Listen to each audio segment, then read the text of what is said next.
Alright, so I wanted to make a video here because I just got done, I think it was yesterday, playing Borderlands 3 for the first time. I heard it was bad. I heard it was atrocious. I heard every single bad thing that you could hear about that game, and I hate that most of it is true, right? Borderlands 4 just came out a little bit ago, and I want to play and get into it, but I didn't want to jump in without, getting context for it first, right? See what all happened, why it happened, actually see the story unfold, even though, if you ask me, there wasn't really a story to unfold.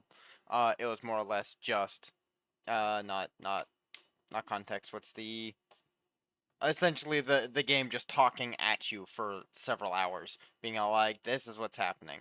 There's a word for it. For some reason, I can't remember it right now. Exposition. Literally, it was just exposition dumping at you for hours on end, which is awful. But so I want to talk about it. I want to get into it a little bit here because there's a lot of bad and a lot of things I think that could have been done better. I did have a little bit of a Word document here that I'm going to pull up and kind of sift through as I go. So I'm sorry if this all seems kind of disjointed. But some of the things that I remember is, well, one, the story was just bad, right? Like, and I hate saying that because I think that a lot of the story beats that they had in place were they were good ideas just executed very poorly. You know what I mean? Like I think like with Reese and Zero and Katagawa, I think that that could have been done really well. Like that final mission, I actually really liked the final mission and the outcome and how they did it. I just wish that there was more of it, right? And that's gonna lead me to a different point here later. Like I liked that. Like I liked that little rivalry they had. I liked the ending mission where it looked like Zero had turned on Reese and everyone else kind of was pointing that no, it's really Zero doing this, and Reese just held firm in his belief until the very end, whenever Katagawa, who was pretending to be Zero, was right in front of him trying to kill him. Then he finally went, shit, this is actually happening.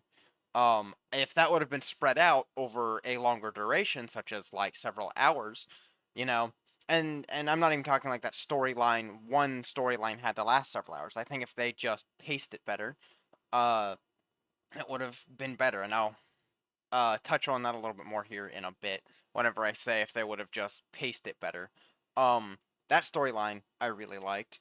Honestly, I think the overarching premise, even the villains, even though everyone knows that the villains were weak, I honestly think that the premise was fine.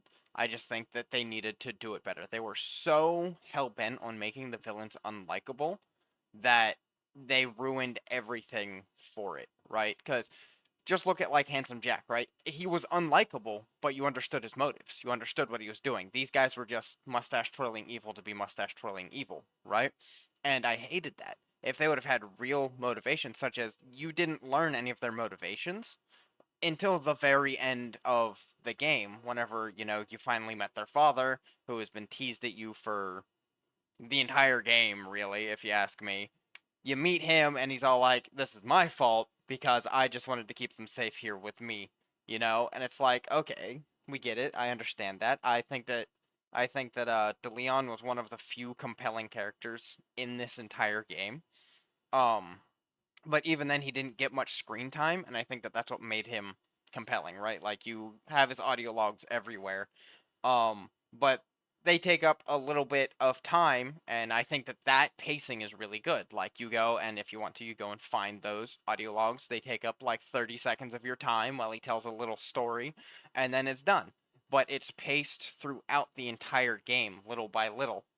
But then his final actual story arc, happens instantly. Which I think that that's a mistake. I think that that's part of the issue. But it's you finally learn why they're doing what they're doing so late into the game that it's like, okay, and you already don't like them, not even just like as people, but because the writing was bad, you're all like, I don't like how these characters are written at all. So whenever that's revealed, you don't care, right? And I had one of my buddies when I was playing this. He told me he's like, by the end of the game, you'll want them dead. However, and I'll be honest, the end of the game, whenever I killed the final boss, Tyrene, like I didn't care. I'm all like, okay, that was something. Like I was hoping it was going to be like I think it was Borderlands 2 where you fought that giant fucking elemental and like that thing seemed way more dangerous than this thing that could apparently end the universe that then fused with Tyrene and then I just shot it to death way easier than the final boss of 2. Like it just I think it's 2. Hold on, let me look it up here.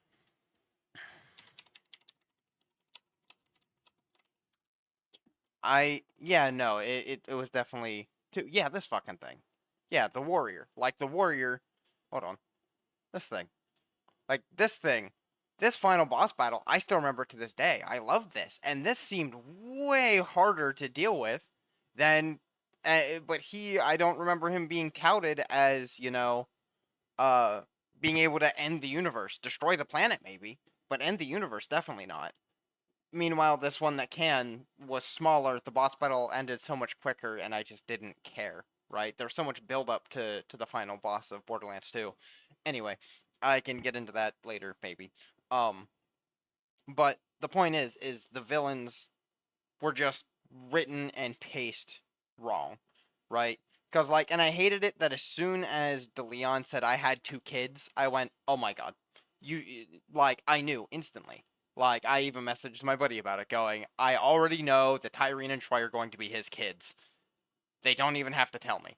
Like it was just so in your face. Cause like if they would have like I think that they did even at one point like he mentioned his daughter first and then the son after, and as soon as he mentioned the son and that he has 2 kids, I'm like, oh okay, I see exactly where this is now.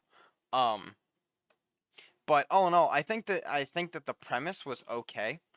Like I think that the superstardom bullshit is fine as a premise because it is how do I say it? The way that they could have spun that is, instead of us just, well, even us just hopping in to the middle of it where, the cult was already present. It's just how they went about it because every character in this game, which is another complaint I have about it, every character in this game is just a caricature of some stereotype. Their stereotype is internet, stardom, right? So I know I didn't really care about them, but at the same time, if we would have seen like Tyrene, even to this point, like she's just a superstar. She's just a spoiled superstar, and now that I know her entire backstory, it makes no sense that she's spoiled. She literally wasn't spoiled. So how did she end up this way? Um, Thinking that she is some sort of god or whatever, or that she deserves literally the universe. Like that makes no sense to me. Um, but if we would have seen, a different side of her, she is a two-dimensional flat character. That is all she is. It is she wants power fantasy. That is all she cares about is power, and it's like, okay, whatever. And Troy was always her sidekick. Now, I will say with Troy actually got some development, which I appreciated. I don't think it was good enough, but I appreciated it whenever it was there. Like, as soon as he acquired siren powers, you actually saw how him always being the sidekick affected him. And then you saw him try to overtake Tyrene because he was finally given the chance to do so. You know what I mean? Um, Now, I feel like that should have gone like they had like 1 or 2 squabbles about it and then it was just like over. And that I didn't like. I would have liked to see something somewhere of them working through it, more than likely toxically, or even have them split up for a while to go do their own things until Troy actually proved himself as an equal, you know? But again, that's just pacing being off, pacing being bad. Like I feel like at this point, I think Maya should have died way sooner to give him a chance to develop as a character. But then also with them separated for that while, you could then also develop Tyrene as a character so that they're not just stuck together constantly. You can go, okay, these two, we can now develop them separately as their own characters, as their own people, flesh them out. That way, whenever they come back together, there's more of an understanding of how this dynamic actually works. But they didn't do that. But I think that's also just an issue in general with the game is they introduce a story and then they finish that story before moving on to the next story. And that's like whenever it comes to pacing, this is where I'm going to get into that. I think if they would have just in the beginning, made it really slow, really bad for the first couple of hours, right? I mean, it was already slow and bad for the first couple of hours. But if they would have, like, immediately you meet the Raiders, start with the Raiders, and then, like, mission 2 or 3, go meet Reese. All right? And then you do that first mission for Reese, and now you do maybe one more mission with him, and then you switch over to Hammerlock, helping with Jacobs, right? And then after you do the Jacobs mission, you go back and help the Raiders again. And if you just space them out like this, you're getting a lot more time with the information that you're getting, and it makes it seem like you're getting more than you actually are, right? So that way, it's not just all Crimson Raiders tasks in a row and then all Reese tasks in a row. And that way, whenever you're doing stuff like that, you can have little nuggets of stuff just happening in the background while you're doing another mission, right? Like that very final mission that I liked with Katagawa. What if you did the first half of that mission where you see Zero killing people while you're in the middle of another mission? And then maybe you get sent on another mission while Reese is sitting here going, no. Like, you can literally, you would then be able to actually show, like, maybe like Lorelei being all like, no, Reese, Zero is killing people. I witnessed this with my own eyes, and slowly see Reese's entire, Atlas Corporation slowly turn, like, not necessarily against him, but they start to doubt him because he has unwavering faith in Zero. And the entire time Zero was still absent because Zero was still stalking Katagawa, making sure that he's not doing anything huge, right? Trying to get to him when he can. Um, and then just do that with everything. You know what I mean? Like that way, what's it, Aurelie? What was her name? Hammerlock's sister, right? It's the same thing. You can have her be an antagonist, even though she is literally just Tyrene again. Like her entire personality and everything is literally just Tyrene a second time. But you could have her antagonize people while you're in other missions, right? And then that way you're getting more time with all these characters and you're able to see who they are, flesh them out, and then it makes it seem like you're spending a lot more time with these characters, these situations, this whatever's going on, instead of it just being like, okay, we're done with Reese now. Now we're on to Hammerlock. Okay, now we're done with Hammerlock. Now we're on to fucking I'm pretty sure after we were done with Hammerlock, you just went straight to DeLeon, right? No, didn't you go back to Crimson Rangers and then to DeLeon? Either way, if they would have paced all these things out, and then, like, you met DeLeon somewhere in the middle, and then went, oh, but not even necessarily meet him, like, maybe have some sort of, like, a transmission breakthrough, because he sees something's happening, right? Or maybe even have, like, Troy get the powers, and then start fucking with the moon early, so now that beam hits, and now DeLeon reaches out through, like, some sort of messaging system or something like that, to where you don't know it's him yet, but he's trying to get you to him because he knows what's about to happen, right? Instead of it just being all like, hey, I'm DeLeon, here's the coordinates, get to me now. And then you just teleport there. It's like, no, because then even in that background, you could slowly be working on that in the background, like Lilith or whoever can slowly work on that in the background while you're running, while you're doing all the footwork. Instead of it just being there and then fixed instantly. Because that's, I think, what really fucks with the pacing of this game, is that there's a problem and then it's fixed instantly just to get you there. And it's like, I think that they literally just needed to take all of the missions, put them in a bag, and shake it up, and then just spread them out on the table. And I think that that would have fixed the pacing a lot. Um, another key complaint is, I did say it earlier, but all of the characters lost everything. They're just caricatures of what they were. It was literally, it's like someone read the spark notes of the Borderlands franchise and then just took, the caricatures, like the stereotypes, the things that made each character unique, and made that their personality instead of a quirk on top of their personality, right? Because, like, one of the things I can't stand is Lilith right now.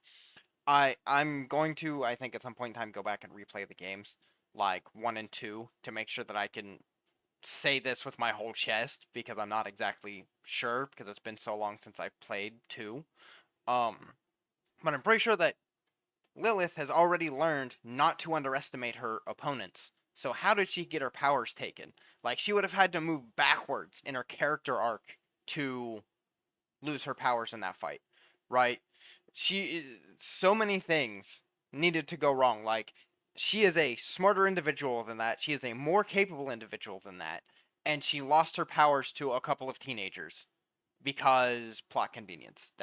the only response that I have to that, because it needed to happen, because she could have stopped everything that they were trying to do. Also, the entire game wouldn't have really existed without them having her powers. Now that also brings me to another point that I hate is this game. I realized it on my way home today. The entire thing is power fantasy. Now you can argue that all of Borderlands has been power fantasy, and I can see the argument, but it's been, how do I say it, toned down, right? They just let the doors open here. Tyreen and Troy, like, as soon as they get access to their powers, they can do some fucked up overpowered shit that the main characters who owned those powers for years can't do, right? And I can't stand that. Like, I'm not even quite sure because it wasn't fully explained, but as far as I know, Lilith has to touch somebody to teleport them somewhere. And yet Tyreen is just dropping people in wherever she wants. So now my question is she stopping what she's doing to teleport these bandits everywhere, or is she just able to do it subconsciously? If she's able to do it subconsciously, that's some overpowered bullshit that why can she do that and Lilith, who is trained for years, can't, right? And then Troy, who, as soon as he is able, like, as soon as he gets the phase locking capability, he can already use Iridium. Like, he knows how to do it. It took literally, Maya learned it in this game, how to do it, right? And then Troy just innately knew already, and then he phase locked the fucking moon. She was never able to do that.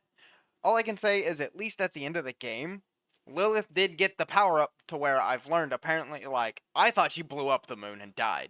Apparently that's not the case. The moon did move, so it no longer destroyed Pandora, but either way, she finally did, like, she did something grand on the scope of what Tyreen and Troy could do. So at least now we know she's capable of doing it, but at the same time, I would have just much rather her not did it, right? I feel like, narratively, none of them should have had the ability to do any of that fucking shit whatsoever. That is all so stupidly overpowered, and I think it's going to bring the entire series down because of that. And another thing is Tannis being a fucking siren. Like, there are way too many sirens now. Like, yes, there's still 6, but, like, now we're getting all 6 in the narrative at all times, and I would much rather be speculating where 3 of them are at any point in time. You know what I mean? Like, we learned about Lilith, Angel, and then, like, Maya, and those were the 3 we had for so long. And now all of a sudden, I think we can account for all 6, and I don't like that. Because now that they're in the narrative, they can't be used for anything else. Like, they can't be used to world or universe build, you know? Like, some sirens should just be off doing random shit. Whether they are just children, you know, living their normal lives or doing something huge in the universe, we shouldn't have access to them. That's how I feel about that. I think that they're just kneecapping themselves now. And I don't like that Tannis is a siren. I don't know if I'm the only one, but I hate that. Like, no. She was already valuable as she was. Now you've given too much to her. And I think it's funny. Who was it? One of the NPCs. It wasn't Reese. It was the other guy. It was the mostly naked guy, Vaughn. I think it was Vaughn. If you just go up and talk to him at something, like after she is exposed to being a siren, he literally makes a joke about it, which, thank God. He's all like, she was already a super genius. Why does she get to be a siren now, too? And that's what I thought. Like, that is so... I think it's, again, just plot convenience. Just fucking plot convenience. I feel like they wrote themselves into a corner and then went, how do we get out of this corner? Now, something else that about the sirens that I didn't realize is, like, to me, it seems like the powers are stationary. Like, they don't change. Like, Maya dying, giving her powers to Ava, which, God, I hate that they killed Maya for Ava. I hate Ava so much. I think everyone does. And also the fact that, like, her character development happens like this, to where now she's just, like, acting like a fucking adult. Like, Maya died, she blamed Lilith, Tannis said it wasn't Lilith's fault, and now she's just all grown up. She's just an adult. It's like, no, that's terrible writing. And again, if we moved Maya's death forward some, that would give her more time to actually change, as an arc. Personally, I do not think that she should be all grown up by the end of this game. I feel like it should be in 4 that she actually gets to this point. Because, like, to me, Maya saved her. Maya's been around her for years. Maya has been the adult in her life that cared for her and cared about her. And Maya just died. She should be going through all of the stages of grief throughout the rest of 3. Like, yes. So, I guess maybe not now that I've said it out loud, because there is that all important shit going on, right? So in 4, maybe see her going through the stages of grief, but then again, I don't know how many years later 4 is, so I don't know. But in general, so it seems that Angel's powers went to Tannis, Maya's powers went to Ava, right? Um, is there another one? I don't understand how that goes because I thought that like they tout that every siren gets their own powers, like that's unique to them. So why are we getting doubles? Why are we? This makes no sense. Like again, I think that the entire Tannis thing happened just because of like they needed it to happen because they wrote themselves into a corner, and now the rest of the series is just stuck with that narrative choice now, which hopefully they're able to figure it the fuck out. But I do not like it. I think it's bad. I think it's awful. I think that those powers should have went somewhere else in the universe to some other random girl, and we don't see him again for who knows how long, if ever. Um, but there's those. I'm trying to think. I'm gonna talk about some of the positives here. I might end up getting into the negatives again. Actually no, we're gonna. I just remembered more negatives. Buggy as all fuck. Oh my god, I run into so many different bugs all of the time. Whether it be getting stuck in objects, whether it be voice lines repeating for no reason, like, and we're not talking like, oh, they say this voice line once and then say it again. No, we're talking like a half hour later, I will see Troy, like the what you call it, the subtitle of Troy saying, "Hey, if those siren powers ever manifest, give me a call." Uh, that'll just pop up, and then 15 minutes later it'll pop up again. Or the fact that every time I move zones, I hear my character say about doing the Hammerlock DLC, like that intro, the something about fucking outlaws and something, and I've always wanted to be in a western. Every time I move zones, I hear that voice line. I'm so sick of it. I'm so mad about it. Like I've been like because I accepted that quest as soon as I started the game. I just went through and accepted all side quests. So I've been hearing it for the entire 20 hours that I've been playing this game. In fact, actually I think it might be more. Hold on, let me pull up my Steam. No. No. For the entire 42 hours, 48 hours I've been playing, I've been hearing this voice line every time I move to a new zone. Why? Why? Why is it there? Why does it keep doing that? Before like for the first couple missions before we got Sanctuary in the air and I could accept it, I didn't hear it. And that was heavenly. So very clearly it's not just uh a random quest will be chosen for the voice line to repeat every time, or maybe I just don't remember that it was happening because it didn't last very long. But yeah, this is abysmal. It's every time. It doesn't matter what quest I'm in the middle of. Sometimes it'll play over top of another voice line that's supposed to be playing, and then I have to figure like I have to ignore that voice line to hear the other one. And then another thing is characters, like for some reason there's like proximity chat on characters. If it is not in a cutscene, and even sometimes if it is in a cutscene, if it is like if you are staring directly face to face with an NPC, you can't hear them. They're so quiet. So you have to turn your character model so that your ear is towards their mouth.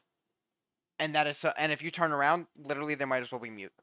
Um and then there'll be times where if you're following them, you just can't hear them for that entire following scene that's happening. Same with other things. Also like things like the DeLeon echoes and anything like that, like you have to get so far away for it to start playing over the echo net or whatever. It's so abysmal. Like there's just no polish on the game. It feels like absolutely no polish. Like I honestly feel like it was entirely rushed. which is why all of this happened the way it is. Like, I feel like they had all these big ideas and then set a deadline that was way too soon. So they got all the ideas in and then just went, well, shit, we gotta send it, you know? And I'm pretty sure that's what happened, which is really fucking sad. And I'm pretty sure that's why the game is in the state it's in. Now, I think that's most of the negatives. There's probably more. Um, but some of the goods is there's a lot of content here. Like even without the DLCs, there's like I'm already 50 hours in, and I just completed the main story and just started going through and completing all the side quests, and then going and getting like all of the little collectibles and stuff because I want to do that. Um, Mostly because I have an idea for other videos on Borderlands because of how bad 3 was. I want to actually go through and like see what went wrong with each character, what changed, and why it didn't work in this game. Like I actually want to do that. We'll see if I actually follow through and get it done, but I want to do that. There's a lot of content here. Honestly, if you ask me, the gunplay is great. Like it's Borderlands. Honestly, I feel like it's the most polished thing in this game. It is fun. It is interactive. Once you beat the game and you unlock Mayhem mode, I think that that is awful. Personally, like literally everything is unkillable unless you get Mayhem. So whatever Mayhem level you're on, essentially it just adds like a health and damage resistance multipliers, like its health, shield, and damage resistance essentially scales by a percentage per mayhem level. But like, so from mayhem 0 to 1, it's difficult, but like if you go all the way to 10 you with no mayhem anything, it is impossible. But even if you go and do what like my buddy called cheating, right? So, whenever you first load in, like if you get all the stuff for Borderlands 3, all the DLCs and shit, you get like 55 gold chest keys. So if you just turn it up to Mayhem 10 and then start opening that chest, you'll get Mayhem 10 weapons and gear. And it doesn't matter. It doesn't matter. Like, I'm level 45 in Mayhem 10 with all Mayhem 10 gear, and I still can't kill anything. That I think is a bit ridiculous. Now, mind you, I think like you need an actual like proper build and everything like that to do Mayhem 10, but it's to me it's abysmal because I was thinking, okay, I'll go set it on the hardest difficulty and then go do all the side missions. That way, the side missions are a little more fun because like if you go back to like level 20 mission while you're level 45, everything insta pops, right? And now that I have all Mayhem 10 gear, me being at Mayhem 0, everything just insta pops. So I think like as I'm doing, I'll probably set it to like 5 or 8 or something. Whatever gives a decent challenge and makes it fun, but doesn't make it literally impossible. Um, but either way, so there's a good bit of content. Gunplay is wonderful. I like the build crafting just in general. I like being able to try out different builds and respec and do whatever crazy stuff. Now mind you, every time I get a chance, I'll play the Siren just because I like that. Like, Maya is still my favorite character in all the Borderlands games, and Amara lets you do similar stuff, right? Like, well, one of her trees literally is just, if you ask me, it's literally just Maya's skill tree. Um, so I've just been playing that, and it's been a whole hell of a lot of fun. Um, Plus you can just build around and do different things, such as like the build that I have right now. It's probably not good, but I just use it for a fuck ton of CC. Is there's that, and then there's like a chain lightning that goes out, and then anything that the chain lightning hits. So like you raise one person up, and it'll just shock everybody within a radius, and then anyone who gets shocked also gets lifted. So I've just been running that, and I've been having a good time. Um, but the build crafting's fun. Gunplay's fun. I think the movement's pretty good overall. Um, there's a lot to go out and collect. There's a lot to do. There's a lot of side missions, and even if you just run through the main story, like it's there's still a good bit of stuff there. I feel like it's still probably around 20 hours. Mind you, I'm at 50 hours. One because I've done a lot of sitting around. Uh, and two because I've done a lot of side content. Uh, like up until I'd say probably about a third of the way through the game, I actually sat and did every single side quest, got every single collectible. Mostly because I was waiting on one of my buddies to play with, and then I just told him, hey, I want to play the game, so I'm just going to continue through and then do all the side content later. Um, and now he's playing catch up so that we can do the DLCs. So this is still before I even played any of the DLCs. So if things changed in the DLCs, I apologize. but this is just after the main game, what I got, how I feel about it. Um, so personally, and you can even see this in the comments on Steam, that if you just play the game, turn your brain off and ignore the story, you'll have a good time. I agree with that. Like, that has been my experience so far. It is a fun game if you just don't care about the story. So, I think that's going to be it. I might do. We'll see how my energy is. We'll see how things pan out. But I might do a couple of videos on Borderlands 3, because one of the ones that I'm thinking about doing is actually going through all of the story beats and seeing about, like, actually reorganizing them. Like, see if reorganizing them would actually fix the pacing and make it seem better, right? I'm really interested in doing that. One, just for myself, but also like to put it up to show it just as kind of like a proof of concept, a thought. Being like, if we take this and put this here and do this and put this here, just to see if the pacing would be fixed. And if I do that, I would probably also do my own spin on certain things that happened. Like, be all like, well, we can reorganize it like this, change this thing, and then that would allow us to do this here, which could then lead into this, which could then lead into this character doing that, and this character doing this, and that's probably what I would do. Um, but we'll see. We'll see. I've also thought about doing like actual character analyses because I watch a lot of those videos and I really like them. And obviously, Borderlands 3, if it has happened, it hasn't happened in a long time. Um, so maybe do that, but we'll see. That's that's for a later me to figure out. But anyway, I don't know when my next video will be up, but I'll see you then.